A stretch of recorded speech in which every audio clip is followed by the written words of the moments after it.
السلام علیکم، welcome back to my YouTube channel the glamorous ocean. آج میں آپ لوگوں کے ساتھ شیئر کرنے والی ہوں سیکنڈ ایئر کی بک تاریخ اسلام عہد خلافت بنو عباس کا سیکنڈ چیپٹر ابو العباس وفاق۔ تو ابھی تک جن لوگوں نے میرے چینل کو سبسکرائب نہیں کیا تو کائنڈلی پلیز میرے چینل کو سبسکرائب کر دیں اور بیل آئیکن کو لازمی پریس کریں تاکہ میری ہر آنے والی نیو ویڈیو کا نوٹیفیکیشن آپ کو مل جائے۔ اور اگر آپ کو میری ویڈیو اچھی لگے تو لائک اور شیئر کرنا مت بھولیے گا۔ تو چلتے ہیں ہم اپنی ویڈیو کی طرف۔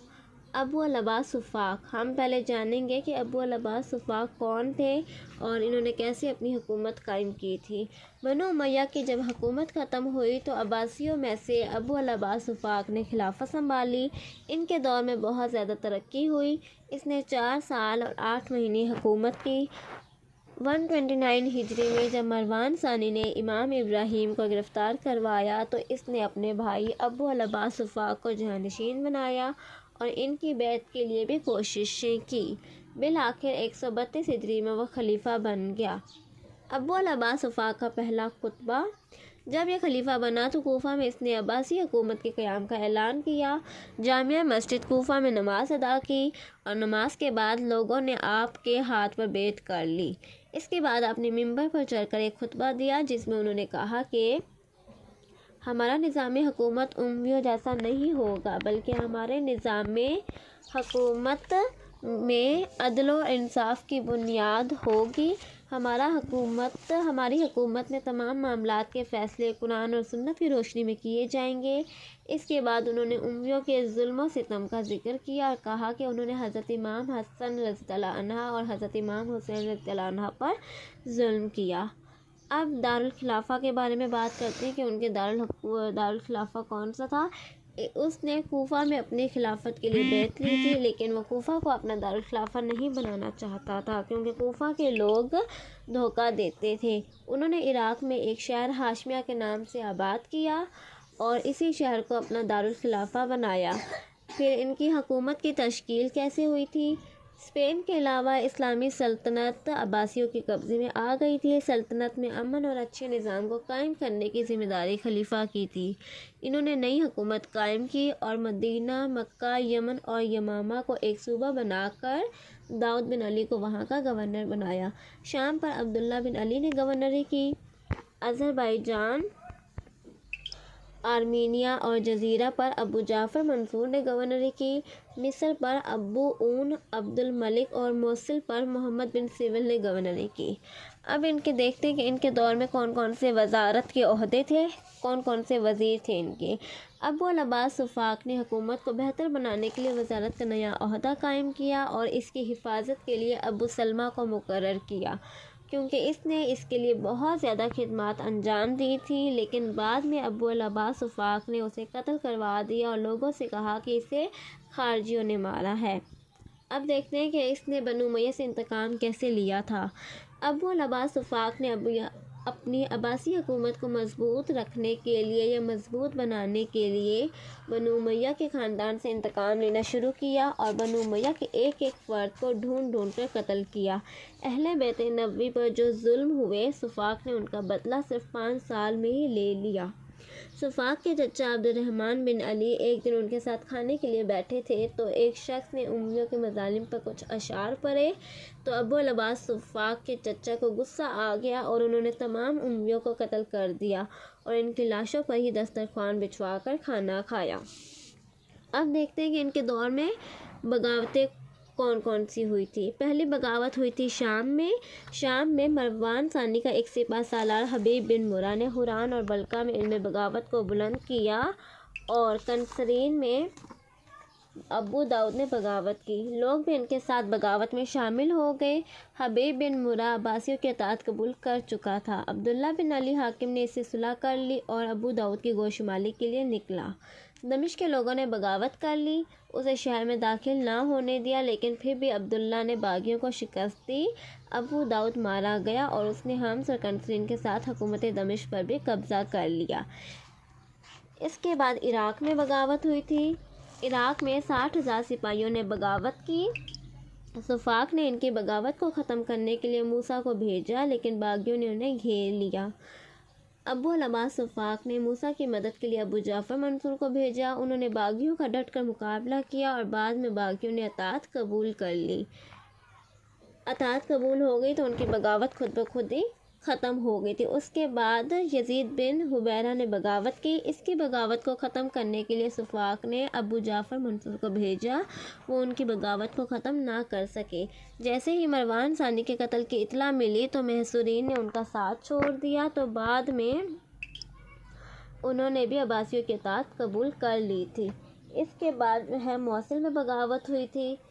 موصل کے لوگوں نے محمد بن سیول کو نکال دیا، بغاوت شروع کی، اور انہوں نے ابو العباس کو خط لکھا کہ موصل کا گورنر ایسے شخص کو بنایا جائے جو اعلیٰ نسب کا ہو۔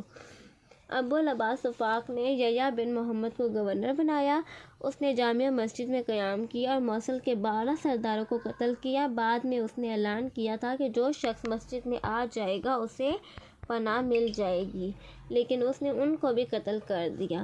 یہ تھی ان کے دور کی بغاوتیں۔ اب ہم دیکھتے ہیں کہ ان کے دور میں کون کون سے علاقے فتح ہوئے تھے، ان کے دور کی کیا فتوحات تھیں۔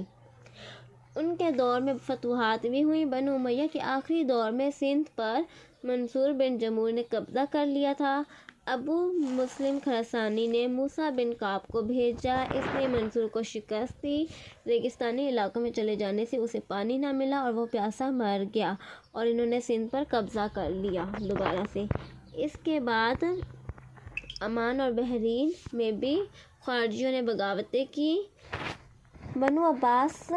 خارجیوں نے بنو عباس اور بنو امیہ دونوں کے دور خلافت میں بغاوتیں کرتے رہتے تھے۔ انہوں نے عمان اور بحرین میں بغاوت کی۔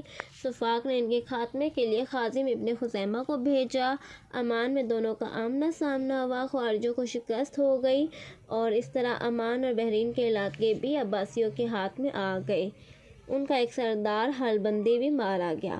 اس کے بعد شام میں جو ہے وہ بدامنی اور جنگوں کی وجہ سے سرحد شام کو محفوظ کرنے کا انتظام نہ ہو سکا، تو رومیوں نے سرحد شام پر حملہ کر لیا اور مسلمان مردوں کو قتل اور عورتوں کو قید کر لیا۔ وفاق نے شام کو فتح کرنے کے لیے عبداللہ بن علی کو بھیجا تاکہ وہ سرحد کی حفاظت کر سکیں۔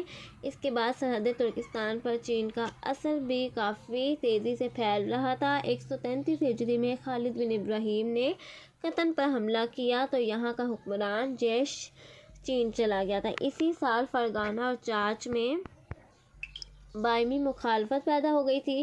فرغانہ کے حاکم نے خاقان چین کی مدد سے چاچ کا محاصرہ کر لیا تھا، لیکن چاچ کے حاکم میں خاقان چین سے مقابلہ کرنے کی ہمت نہ تھی، اس لیے انہوں نے اس کی اطاعت قبول کر لی۔ ابو مسلم خراسانی نے زیاد بن صالح کو روانہ کیا۔ ان کا سامنا چینی افواج سے ہوا اور انہوں نے چینی اثر و رسوخ کو ختم کر لیا۔ اس کے بعد علوی دائیوں کا انجام کا آغاز ہوا۔ عباسی تحریک ایک پہلے اہل بیت نبوی کے نام پر اٹھی تھی، اور آل علی اور آل عباس دونوں ہی خلافت ملنے کے منتظر تھے، لیکن مروان ثانی کے قتل کے بعد عباسیوں نے خلافت پر قبضہ کر لیا تھا اور آل علی شدید ناراض ہوئے۔ انہوں نے بخارا میں بغاوت کی اور 30,000 فوج کے ساتھ ابو مسلم خراسانی کے مقابلے کے لیے آئے، لیکن ابو مسلم خراسانی نے انہیں شکست دے دی۔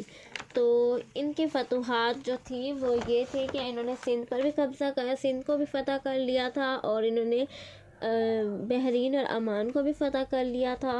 انہوں نے شام کی سرحد کو بھی محفوظ کیا تھا، اور انہوں نے جو ہے وہ چین پہ جو بہت زیادہ ترکستان پر جو چین کا بہت زیادہ اثر و رسوخ تھا اس کو بھی ختم کیا تھا، اور علوی دائیوں کا جو انجام ہوا تھا وہ بھی انہی کی وجہ سے ہوا تھا۔ ابو مسلم خراسانی نے ہی علویوں کو شکست دے دی تھی۔ تو اب دیکھتے ہیں کہ ابو مسلم خراسانی نے حج کیا تھا۔ عباسی حکومت کو مضبوط کرنے اور قائم کرنے میں ابو مسلم خراسانی کا ہاتھ تھا۔ حکومت کی ابتدا میں اسے خراسان کا گورنر بنایا گیا۔ 132 ہجری میں اس نے ابو العباس وفاق کی اجازت سے حج کیا۔ ابو العباس وفاق کی وفات 136 ہجری کو ابو العباس وفاق نے وفات پائی۔ اس وقت اس کی عمر 66 سال تھی۔ اس کو اپنے دارالخلافہ ہاشمیہ میں دفن کیا گیا۔ اب دیکھتے ہیں کہ اس کا کردار کیسا تھا، اس کے کردار کے اوصاف کیا تھے۔ ابو العباس وفاق بلند سیرت کا مالک تھا۔ اسے شاعری، ادب و موسیقی سے بہت لگاؤ تھا۔ اسے عیش و عشرت سے رہنا پسند نہ تھا۔ وہ محنتی اور مصروف شخص تھا، لیکن ان تمام خوبیوں کے ساتھ ساتھ وہ بہت سخت اور ظالم بھی تھا۔ اس نے خلافت کو مضبوط کرنے کے لیے امیوں کو ڈھونڈ ڈھونڈ کر قتل کیا اور پرانے خلفاء کی قبریں کھدوا کر ان کی لاشوں اور ہڈیوں کو جلا ڈالا اور لاشوں پر دسترخوان بچھوائے۔ پرانے خلفاء جو امیوں میں سے تھے، صرف حضرت عمر بن عبدالعزیز کی قبر کو اس نے چھوڑ دیا اور باقی سب لاشوں کو جلا دیا۔